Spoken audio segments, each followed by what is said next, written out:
The devastating impact of armed conflicts often stretches beyond direct human suffering.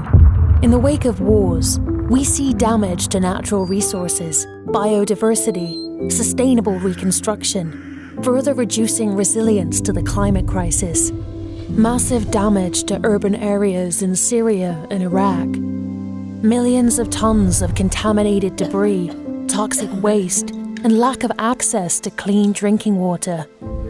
Waste management collapses, leading to the spread of communicable diseases. Factories, refineries, and oil fields were bombed. Toxic smoke and chemicals polluted the air, soil, and water.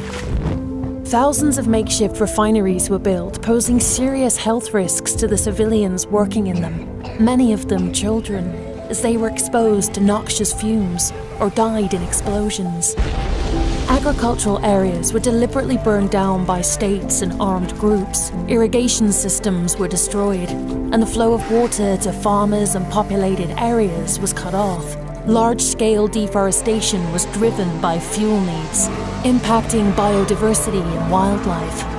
Absent or weak environmental governance means rules and regulations are not enforced and makes conflict-affected countries more vulnerable to the climate crisis. PAX works internationally and with local partners to address the environmental dimensions of armed conflict and climate justice in order to strengthen protection of the environment and people depending on it, for nature and for peace. Support our work. PAX, are you in?